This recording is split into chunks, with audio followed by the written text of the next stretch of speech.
Atos capítulo 13. Atos 13, de 1 a 3. Assim diz a palavra de Deus.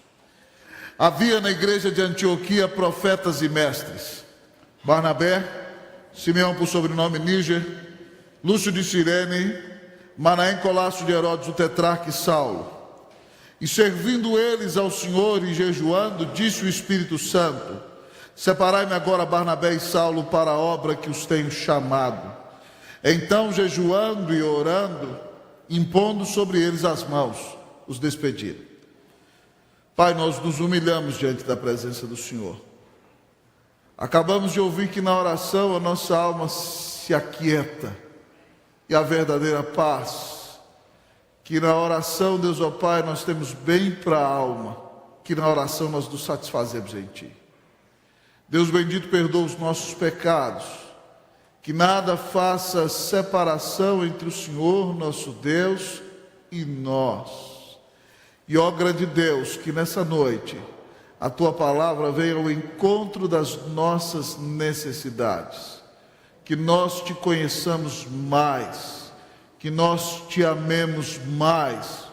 Que nós, Deus, ó Pai, estejamos mais quebrantados.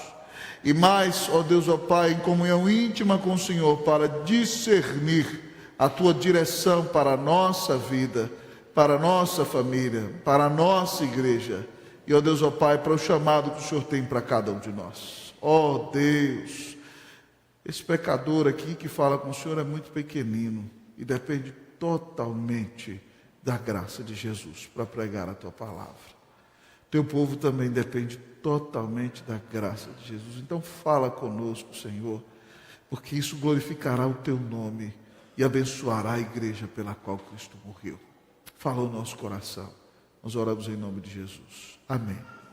Amém. Assentai-vos, irmãos e irmãs.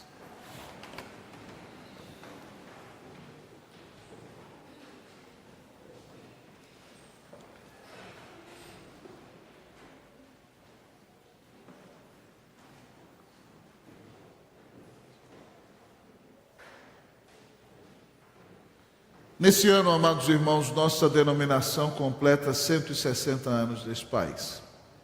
A Igreja Presbiteriana do Brasil tem sua data marcada como início do ano de 1859, com a chegada do missionário, jovem missionário presbiteriano, Ashbel Green Simonton ao Brasil. Simonton era neto de pastor, sobrinho de pastor, filho de um deputado americano. Fez sua profissão de fé na cidade de Harrisburg no ano de 1855. Em 1856 ele entrou no seminário. Naquele mesmo ano ele ouviu um sermão de um dos maiores teólogos da história da igreja, o Dr. Charles Hodge, falando sobre a importância de alcançar os pagãos por meio da pregação do evangelho e da obra missionária. E Simonton ficou tremendamente tocado. Mas quando, amados irmãos, ele resolveu se candidatar para ser missionário, o seu primeiro campo de preferência era a Colômbia, porque já havia outro missionário presbiteriano na Colômbia que tinha ido ao seu seminário e tinha tentado influenciar os seminaristas. Mas pela graça de Deus e pela mão providente do Senhor, nós bendizemos a Deus, porque Simonton não cumpriu o seu primeiro intento de ir à Colômbia. O Senhor Deus soberanamente dirigiu seu coração, e para a glória e honra do Senhor, porque ele foi dirigido pelo Espírito Santo de Deus, ele aporta na Baía de Guanabara, no dia 12 de agosto do ano de 1859, dando assim início ao trabalho da Igreja Presbiteriana do Brasil. Nossa igreja surgiu por obra do Espírito Santo, segundo a sua vontade, para a glória e honra do nome de Jesus. E assim, amados irmãos, que funciona a obra de Jesus, porque, de fato, o grande soberano das missões é o Espírito Santo de Deus. Ele é quem conduz os missionários, Ele é quem guia os projetos, Ele é quem dirige a igreja, Ele é quem realiza os seus propósitos, Ele é quem exalta a Cristo, Ele é que faz a igreja crescer. E ao olhar para esse texto, amados irmãos, onde nós entramos numa segunda etapa do livro de Atos, texto no qual Deus chama Barnabé e Saulo para a obra missionária. O texto coloca como personagem principal do mesmo o Espírito Santo de Deus. O texto conta que havia na igreja de Antioquia profetas e mestres. Primeiro aparece o nome do pastor titular, Barnabé, depois Simeão por sobrenome Níger, Lúcio de Cirene, Manaém, Colasco de Herodes, o tetrarca e Saulo. E a Bíblia diz que, servindo eles ao Senhor e jejuando, disse o Espírito Santo. O grande agente dessa passagem é o Espírito Santo de Deus. Disse o Espírito Santo: separai-me agora, Barnabé e Saulo, para a obra que os tenho chamado. E a igreja, de maneira obediente, jejuou, orou, impôs as mãos e despediu aqueles servos de Deus. Olhando para essa igreja tão preciosa, a igreja de Antioquia, acerca da qual já preguei alguns dias atrás, nós conhecemos aqui, amados irmãos, o Espírito Santo, o soberano das missões. O soberano das missões é o Espírito Santo de Deus. E ao olhar então para esse texto que apresenta o Espírito Santo como soberano das missões, a primeira verdade que o texto diz é que o Espírito Santo capacita a igreja. O soberano das missões capacita a igreja. Versículo de número 1, vamos ler todos juntos? Havia na igreja de Antioquia profetas e mestres: Barnabé, Simeão por sobrenome Níger, Lúcio de Cirene, Manaém, Colasco de Herodes, o tetrarca, e Saulo. Vocês se lembram bem, semana passada eu preguei no culto à noite sobre Atos 11. E essa igreja surge de maneira inusitada. Estevão foi perseguido em Jerusalém. E como bem disse Tertuliano, o sangue dos mártires é a semente do Evangelho, é a sementeira da igreja. Os judeus se espalharam para a região de Fenícia, de Chipre, de Cirene, e eles chegaram em Antioquia da Síria, que era a terceira maior cidade do mundo. E até ali aqueles judeus só pregavam para outros judeus, mas eles resolveram pregar ali para os gentios, aqueles que não eram judeus, e os gentios se converteram aos montões. E de repente então a Bíblia diz que há uma grande igreja de Jerusalém, é mandado Barnabé. Ele pastoreia a igreja com seu dilatado coração de pastor. A igreja cresce muito, ele chama Saulo de Tarso. E depois, amados irmãos, por causa da generosidade dessa igreja de Antioquia, numa grande necessidade da igreja de Jerusalém, eles mandam Barnabé e Saulo com uma grande oferta. O capítulo no qual preguei de manhã termina com Barnabé e Saulo voltando para Antioquia e levando consigo a João Marcos. O Senhor já está orquestrando e dirigindo soberanamente a obra missionária. E aqui agora estão esses irmãos servindo na igreja de Antioquia. E o texto começa dizendo que havia na igreja de Antioquia profetas e mestres. Quem separou esses profetas e mestres para a obra? Foi o Espírito Santo de Deus. Foi eles quem os capacitou. Profetas aqui, amados irmãos, não eram profetas no sentido do Antigo Testamento, mas eram os pregadores da igreja. Eram aqueles que analisavam a revelação de Deus na sua palavra, com base, amados irmãos, na direção do Espírito Santo do Senhor, eles anunciavam a palavra na igreja de Cristo. Profetês no grego vem de profotos, aquele que lança luz. Esses homens foram os primeiros pregadores da igreja cristã. E ali estavam então profetas na igreja, pregadores. Mas não só havia os profetas, estavam os mestres. E os mestres são aqueles encarregados de ensinar a doutrina ao povo de Deus, ensinar a palavra ao povo de Deus, discipular o povo de Deus no caminho de Deus. Então na igreja de Antioquia havia um conselho cuja liderança era composta de pregadores e professores da palavra de Deus. E o texto começa pelo pastor titular. Aparece o nome dele em primeiro lugar, Barnabé. O texto fala desse homem, amados irmãos, que tem um dos maiores corações pastorais da história da humanidade. É o moço, amados irmãos, que vendeu sua fazenda e deu de oferta para a igreja para atender os necessitados. É o moço, amado irmão, que quando todo mundo desprezava Saulo de Tarso, ele abraçou Saulo e apresentou Saulo para Pedro, para Tiago e para João, e inseriu Saulo no corpo de Cristo. É aquele que, quando a igreja de Antioquia precisa de um pastor com um coração dilatado, alguém que consiga se relacionar com os gentios e com os judeus, esse homem com um grande coração pastoral é enviado pela igreja de Jerusalém. E Paulo está, amados irmãos, no ostracismo há 14 anos, e ele traz Saulo de Tarso, que se torna o maior teólogo da história da igreja e o maior plantador da igreja de Cristo Jesus. Tudo porque Barnabé, com seu coração pastoral, resolveu investir naquele homem. O pastor titular da igreja é um homem de um coração abençoadíssimo. Mas há outro irmão, amado irmão, para mostrar que a igreja de Cristo Jesus não é liderada somente por homens sozinhos. O outro pastor daquela equipe é Simeão. E o texto diz que ele tem por sobrenome Níger. Níger, de que palavra você acha que veio Níger, irmão? Níger leva aqui a palavra Nigéria. Níger significa em latim negro. Simeão era um irmão de pele negra.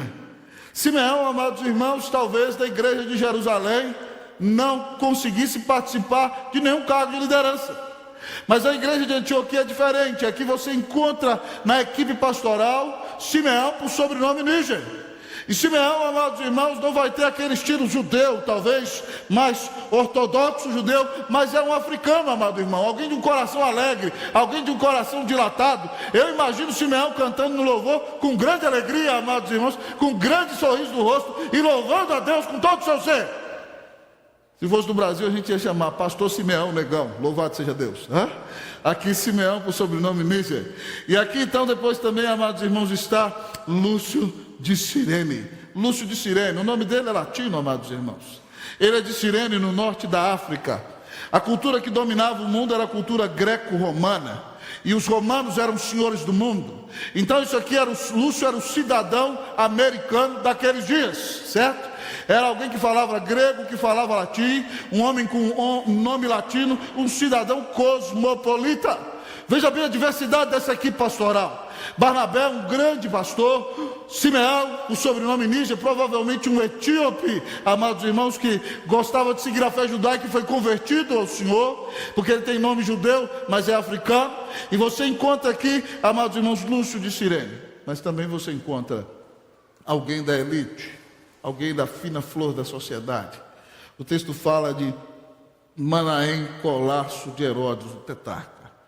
Amados irmãos, a palavra usada para colasso aqui no grego é a palavra que significa literalmente irmão de leite.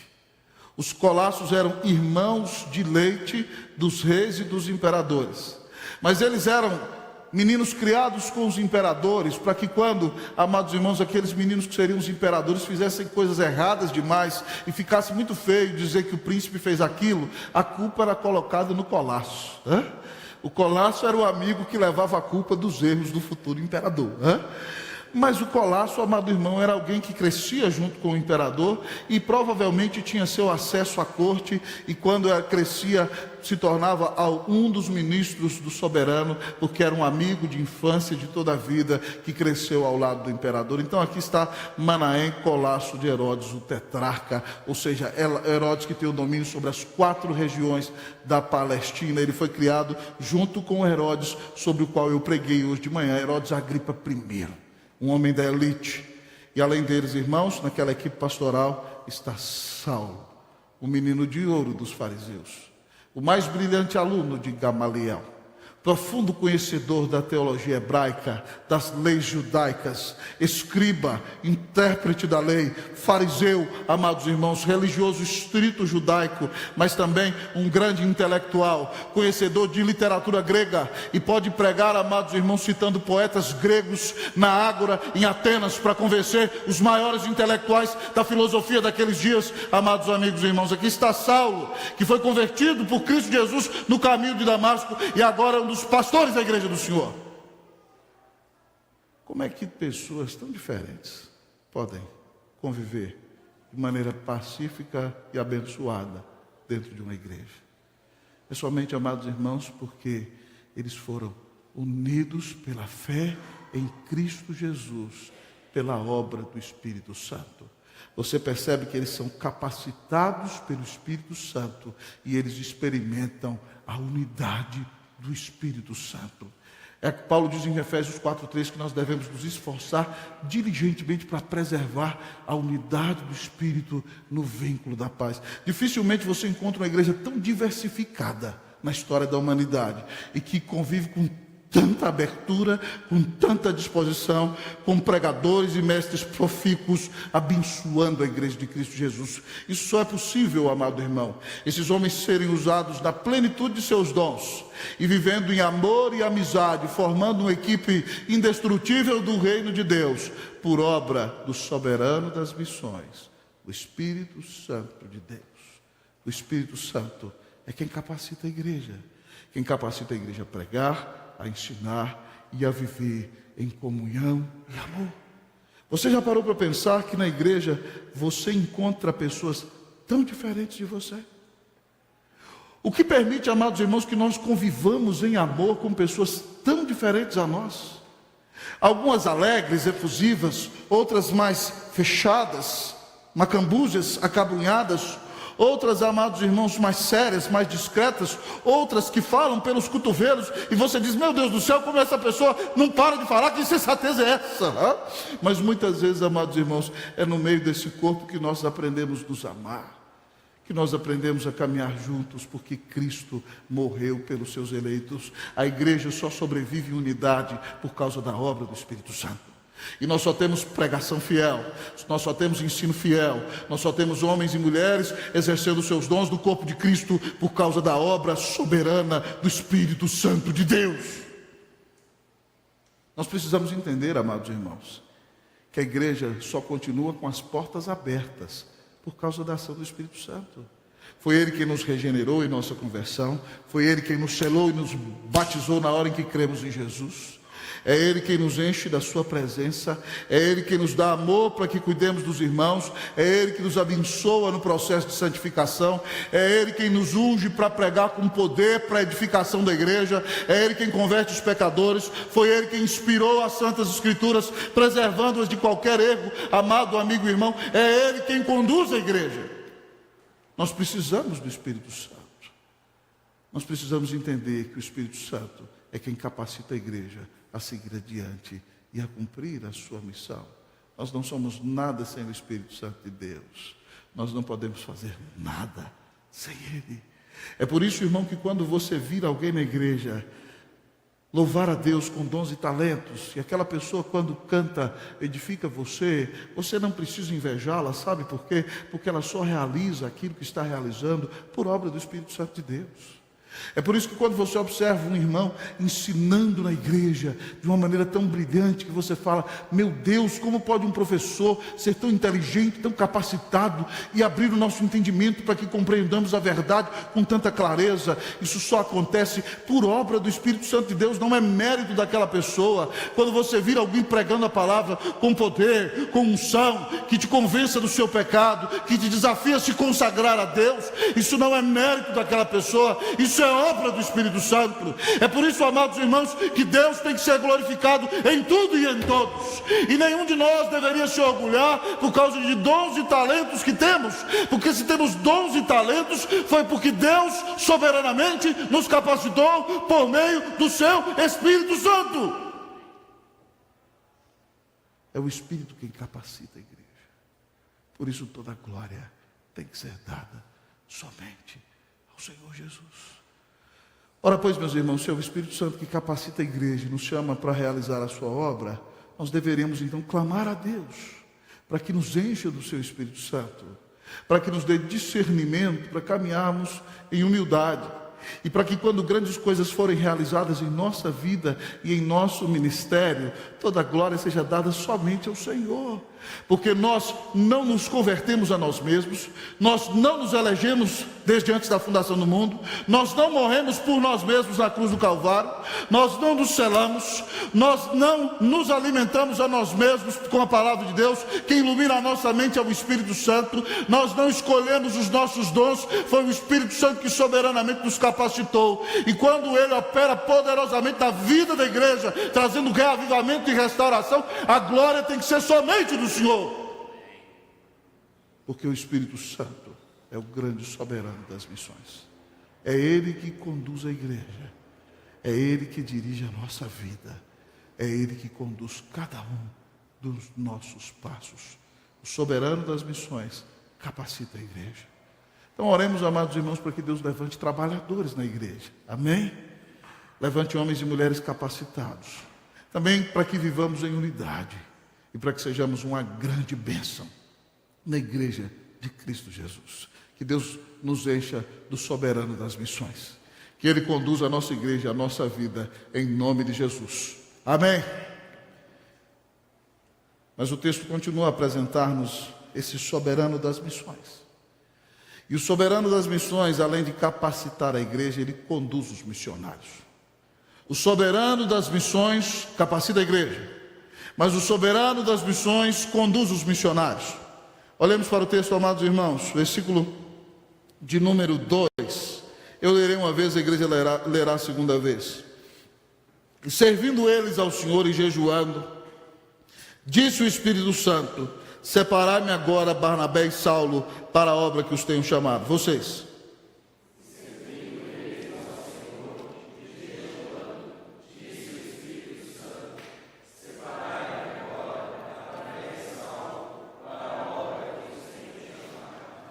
Eles estão servindo ao Senhor.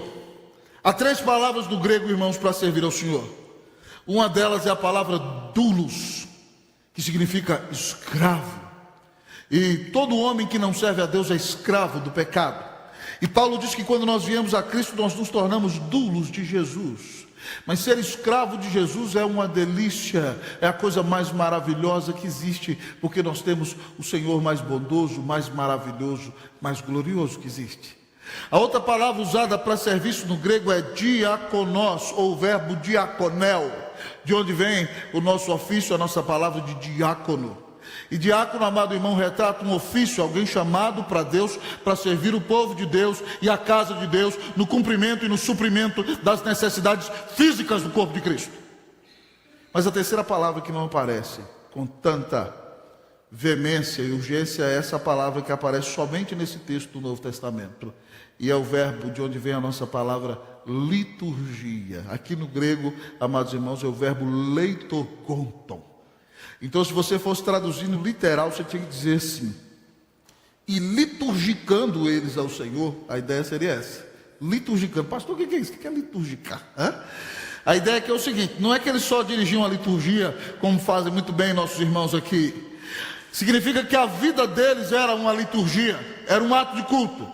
Eles cumpriam aquele princípio verdadeiramente de que quando há culto na vida, há vida no culto. E qual era o serviço que eles realizavam cultuando a Deus? Eles pregavam a palavra, eles ensinavam as escrituras, eles evangelizavam, eles pastoreavam o rebanho, amados irmãos, eles buscavam a Deus em oração.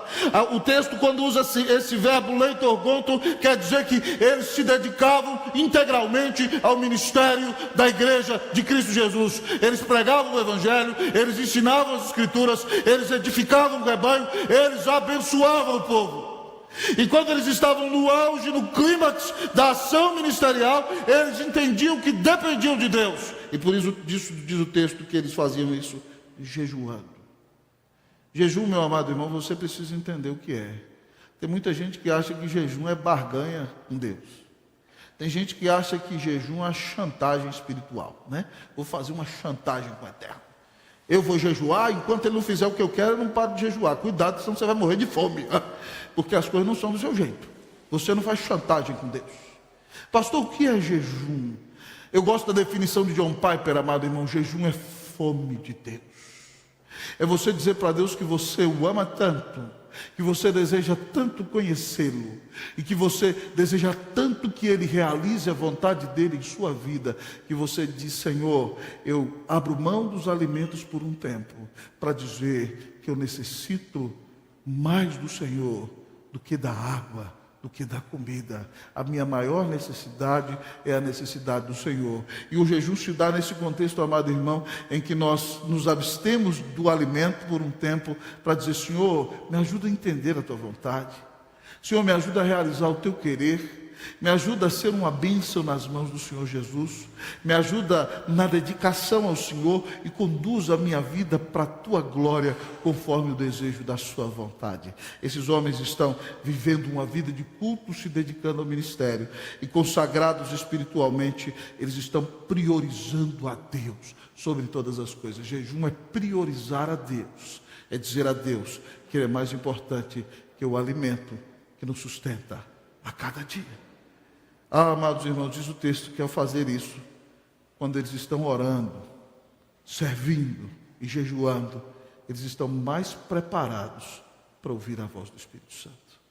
Servindo eles ao Senhor e jejuando, disse o Espírito Santo: separai-me agora Barnabé e Saulo para a obra que os tenho chamado.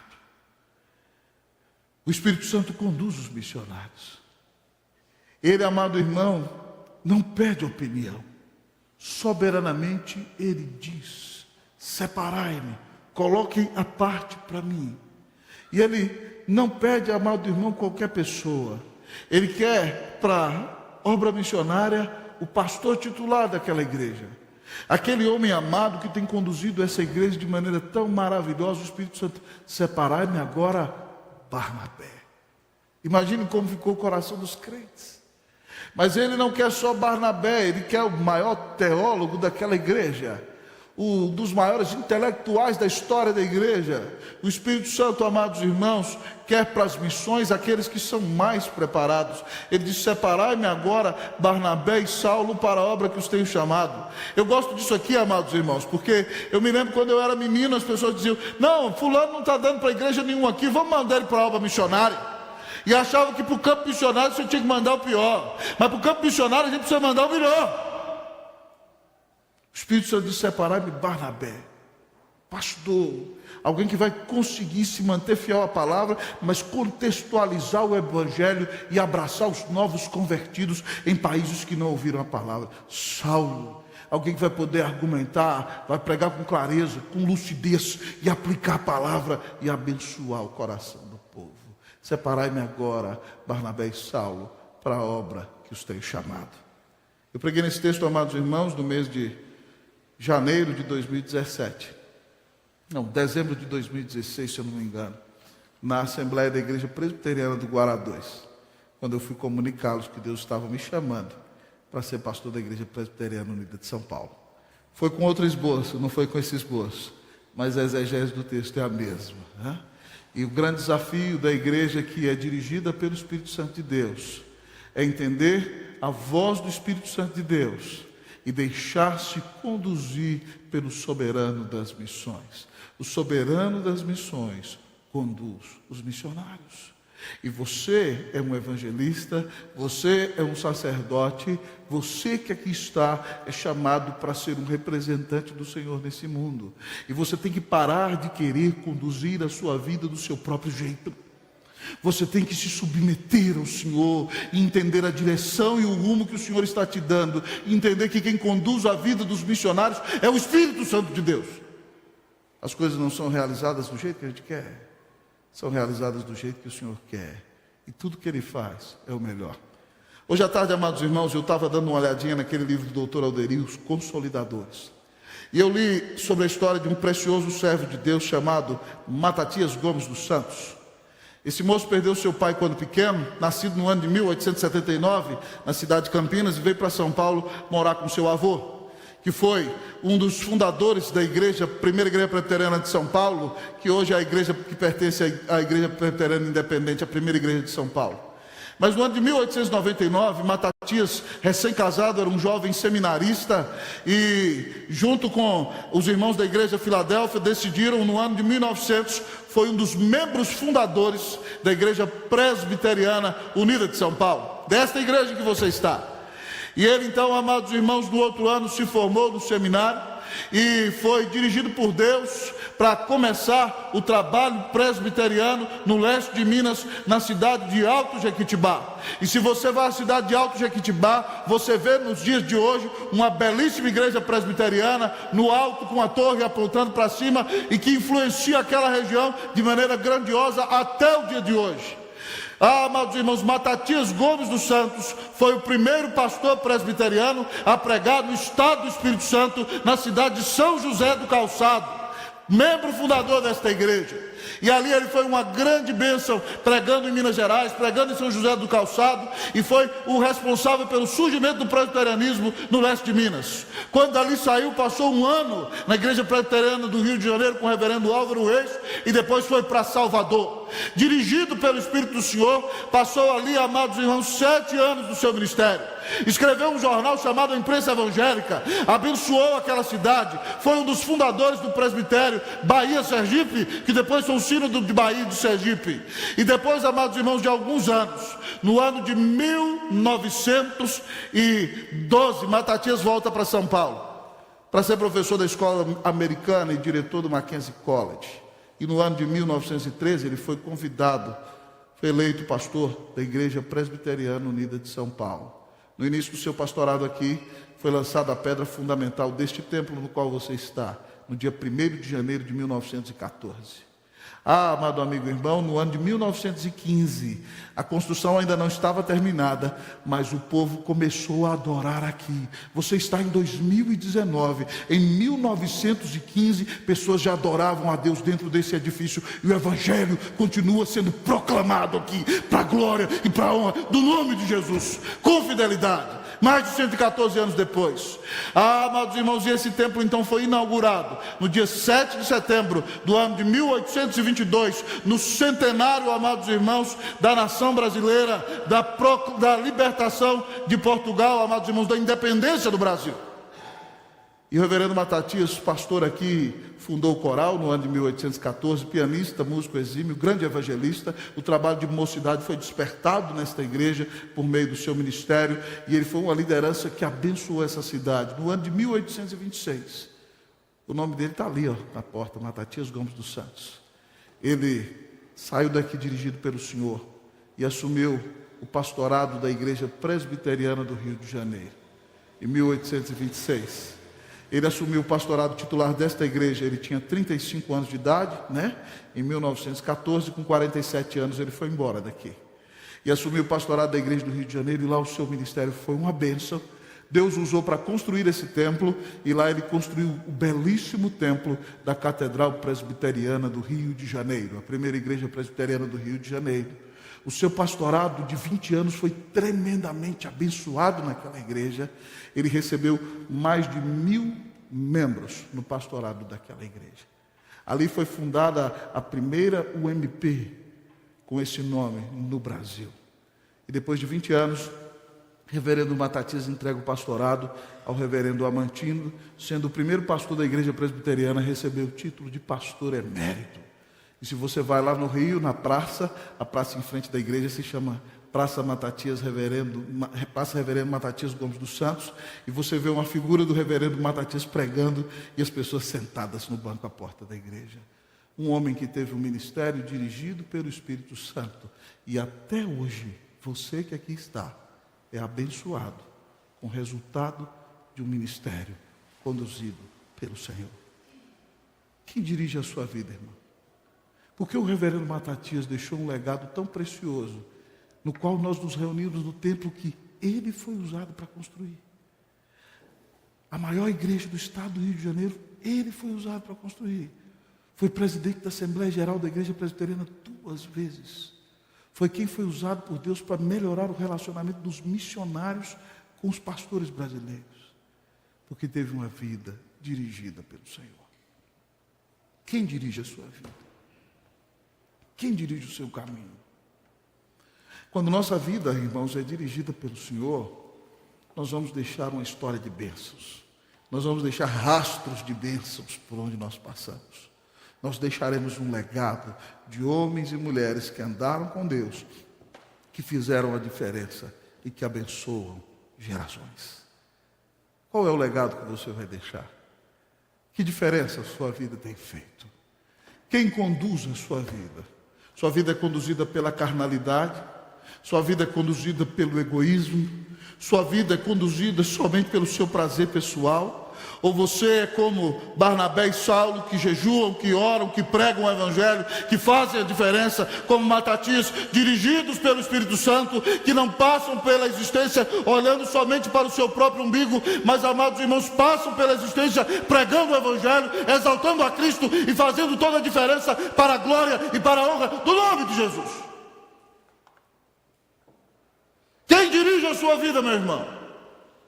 Eu e você precisamos entender que quando nós cremos em Jesus, nós não somos mais donos de nós mesmos, mas nós pertencemos ao Senhor. E nós deveremos então dobrar os nossos joelhos e pedir a Deus que dirija cada um dos nossos passos, para que a nossa vida seja uma bênção e para que nós façamos toda a diferença para a glória e para a honra do nome de Jesus.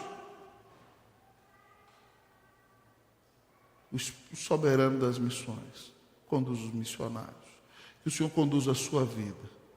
Que o Senhor conduza a sua família.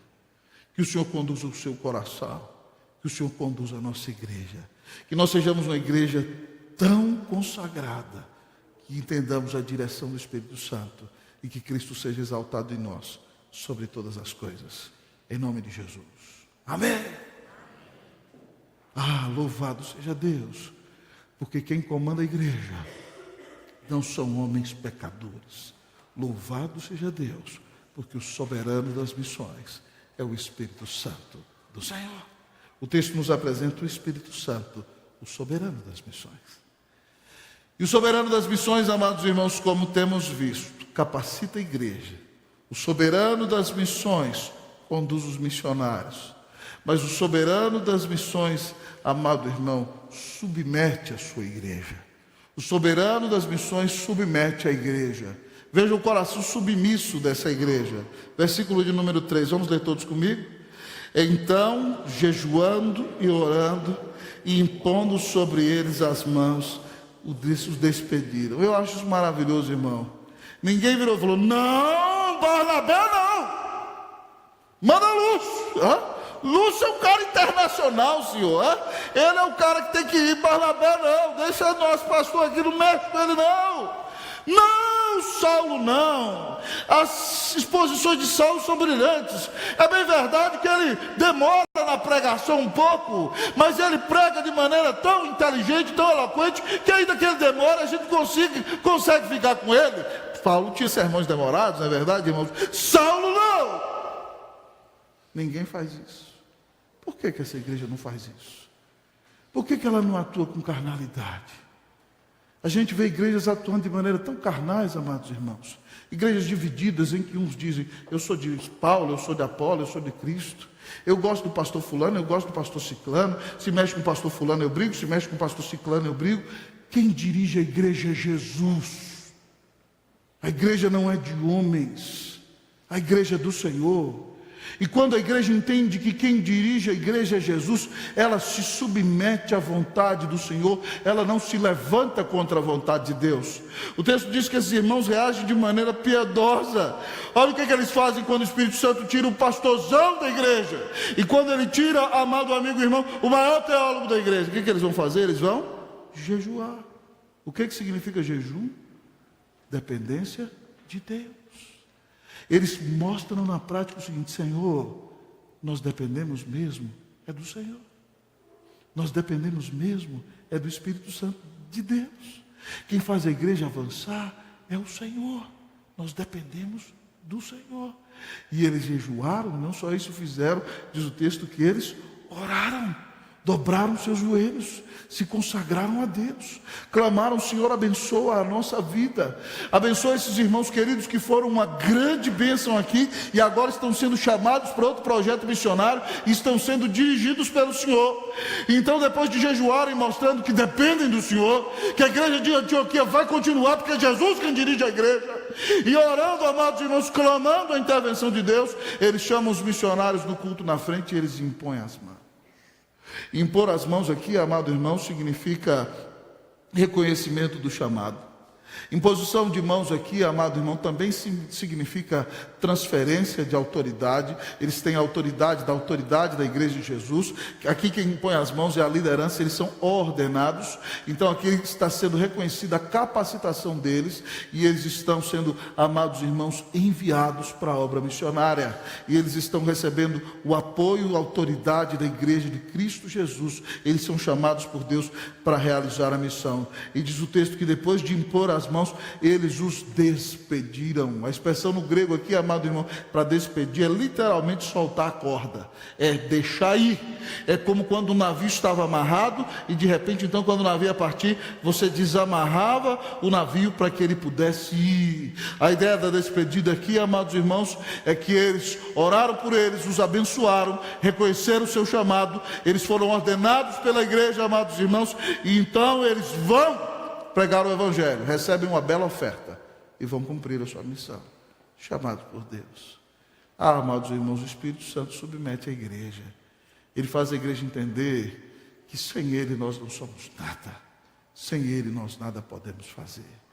Quem conduz a vida da igreja, quem conduz a nossa obra, quem conduz a nossa vida é o Senhor Jesus. Eu disse a você que por causa dos 160 anos do IPB, eu voltei a revisitar a vida de Simonton. E uma das coisas que me impressiona na vida de Simonton, amados irmãos, aquele moço viveu 8 anos no Brasil. Ele assumiu o pastorado do ministério com 26 anos e faleceu com 34 anos. Mas mesmo que ele vivesse grandes sofrimentos e grandes tragédias, ele derramava o seu coração na presença de Deus, mas era um homem tremendamente submisso. Ele chegou ao Brasil, com grande esforço aprendeu português em 1 ano, no fim do ano já estava começando a pregar em português. Escreveu uma carta chamando sua irmã e seu cunhado para virem ao Brasil. Alexander Blackford já tinha encontrado com ele lá nos Estados Unidos, casou-se com a irmã de Simonton, eles vieram para o Brasil. E daqui a pouco, então, Simonton, depois de 2 anos, ouve falar que sua mãe está doente, volta aos Estados Unidos para ver se encontra sua mãe. E quando ele está no caminho, na viagem, sua mãe morre. Em nenhum momento Simonton reclama. Ele se casa com Ellen Murdoch, no seu tempo de férias, de 2 anos de descanso nos Estados Unidos. Volta ao Brasil, continua pregando no Rio, seu cunhado vem para São Paulo, e ele diz que aqueles são os melhores anos da sua vida, feliz, casado com sua querida esposa, Ellen Murdoch Simonton. 1 ano depois, quando ela vai ter o parto da única filha do casal, ela tem a sua filhinha Helen, e aí 1 semana depois ela morre. E você vê Simonton num grande sofrimento. Ele diz assim: águas, o Senhor, o Eterno, permitiu que águas profundas passassem pela minha cabeça. Eu não sei o que vou fazer, mas mesmo na sua angústia, Simonton não blasfema, Simonton não murmura, Simonton é submisso ao Senhor. E depois, amados irmãos, sua irmã começa a criar a sua filha aqui em São Paulo. E 8 anos depois, no final do ano, amados irmãos, de 1867, ele doente, com uma febre terrível, vem visitar sua irmã em São Paulo. E quando ele está à beira da sua cama, prestes a morrer, sua irmã pergunta: e a igreja do Rio de Janeiro? Como vai ficar? Simonton é capaz de dizer que Cristo é o Senhor da igreja. Ele vai levantar outro para conduzir a igreja de Jesus. Quem vive uma vida submissa, amado irmão, entende que depende do Senhor, se consagra ao Senhor, está disposto a dar o seu melhor, investir na obra de Cristo Jesus. Quem conduz a sua vida é você mesmo. Se você conduzir a sua própria vida, eu sinto em dizer-lhe que você pode dar com os burros na água. Mas se quem conduz a sua vida é o Senhor Jesus, e você está submisso a Ele, então entenda que o Senhor te capacita. Ainda que você ache que não é capacitado, não se preocupe. Deus não escolhe capacitados, Ele capacita os escolhidos. O Senhor te capacita: pastor, mas eu sou tão limitado. Mas Deus é ilimitado. Ele te dá unção, Ele te dá graça, Ele te dá poder, Ele te capacita para a obra para a qual Ele está chamando você. O Espírito Santo é o soberano das missões. Ele conduziu Cristo para vir ao mundo e pagar os teus pecados e os meus na cruz. O maior dos missionários foi Jesus, conduzido pelo Espírito Santo, morreu na cruz, pagou o meu e o seu pecado e ressuscitou, para que todo aquele que nele crê, tanto aqui como no estrangeiro, em qualquer lugar, tenha vida eterna, pecados perdoados, um novo relacionamento com Deus. O Espírito que conduziu Jesus, conduziu estes missionários, conduzirá a sua vida, se você se submeter a Ele. E entenda muito bem que o Senhor te dará um coração submisso, e você dependerá dEle, e será uma bênção nas mãos de Jesus. Nós temos que viver, amado irmão, com a consciência de que nada é nosso, nada é nosso. Nós somos mordomos. O seu marido, minha irmã, é emprestado. Ele pertence a Jesus. A sua esposa, varão, pertence a Jesus. Está emprestada para cuidar de você e você cuidar dela. Os filhos são herança do Senhor, mas antes de serem nossos, são do Senhor. Nada é nosso, tudo é de Deus.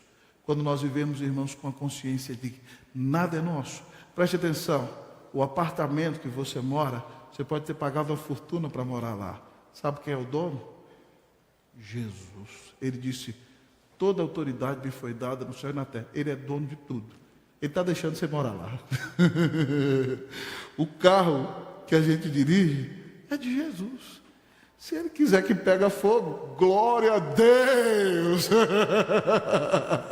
Ele sabe de todas as coisas, pertence a Ele. Ele é o Senhor de tudo quanto existe.